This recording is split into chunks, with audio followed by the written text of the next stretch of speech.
Last year, I posted a video titled ICAN Home With Me, where I basically shared my ICAN journey, how it had gone so far, and where I was at that point in time, after failing 2 papers in my professional state, which was the last week.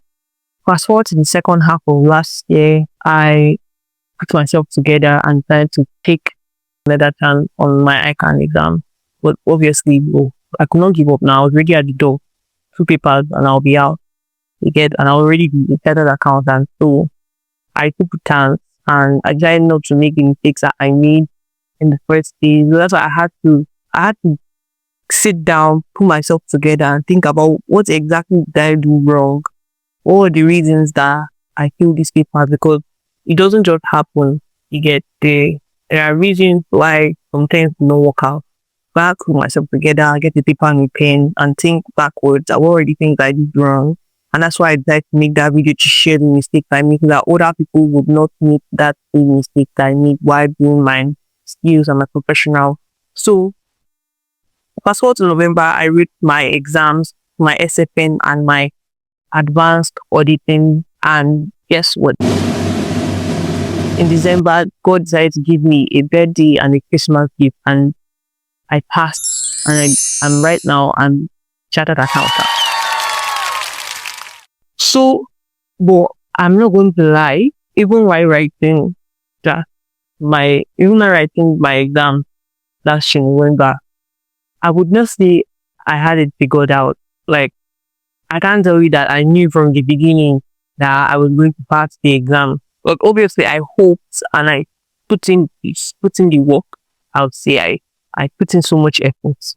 But I remember sitting down in that exam hall and wondering, where do you bring these questions from? Like, it was all seeming like jargons all over again. And I was like, and the only thing I was ringing in my head is, I cannot come back here again. Like, what is happening? Didn't I read better this time? I can't come back here again. What is happening? And this happened especially because I wrote SFM and auditing, and they were on the same day. That's on Tuesday. And I was already preparing, like, I can't try preparing to go write the exam. I already having so many other things, trying to prepare for NYSC. So I was already called. I already received my clarion call, like they say. So I was like, I have supposed to write this exam and then go to camp the next day. And I was in the exam hall and I was like, what is happening? I read better this time. I carry more classes this time. Like, you just know when you're in the exam hall and the date here that also comes over here and just kept on, I cannot come back here. What's happening? But I just took a deep breath and I was like, no, like, Deborah, you prepared better this time.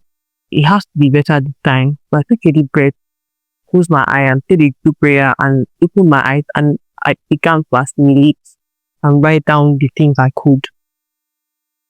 As usual, I don't encourage people to start from their number 1 question. So I pressed already on number 1 question and tried to understand it. Then went down and took something else I could understand and then started working with that and then found my way back to number 1. Then went back again. So even at the end of the exam, when it was time up, it still felt like I had not written enough. It still felt like there was something missing. Like, it still felt like I should have done better this time around because I feel like I was putting in so much effort. I talked about so many mistakes I wasn't going to make. So I was like, this exam should have been smoother now. Why could I answer every single question properly? So it felt like there was something missing, even when they said time up. And then that was SFM. I left the hall and I was I was really discouraged because I was like, does this mean I'm going to come back here in good time? I didn't know. I was discouraged after the exam. I was going to lie because I don't say it was completely bad, but with the energy and the vibe that I entered into that hall with, I expected something way better. Normally, if SFM had gone better, I would have still been gingered up to read auditing properly, like not really, because at that point, not reading, like you're revising, right? So revise auditing better. But I was just like, but thankfully, before then, I had spent a lot of time auditing because I was really determined not to make any mistakes I made in auditing. Because auditing is something that you should not just rely on reading. You should practice questions, understand, know how you're going to answer the question. So auditing, to be honest, advanced auditing went way better in my opinion. Like after that day, after the exam, when somebody asked me, I was like, I thought Accountancy was way better. I would not talk much on SFM. I was like, what is the control, Sha? And then luckily, the next day, I just already started traveling for camp because I already started NYC and everything. So, for like 3 weeks, I had to just do other things to remove my mind from it. Fast forward the 22nd or 23rd of December, I woke up early in the morning.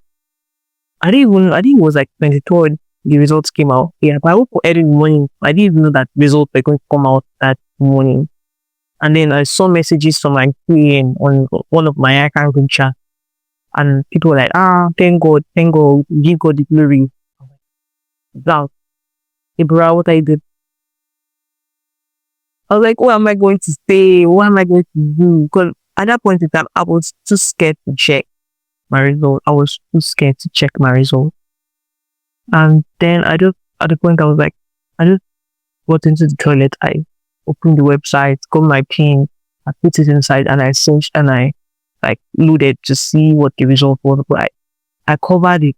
I didn't want to look at it. And then I was like, I just have to. I can't. And you know when you're looking at something and like what? Like I was stuck. I was like, wait, what? I had to zoom properly. And when I zoomed in, I saw half past. And then along with my period, you passed already. I was like, what? I'm now chartered?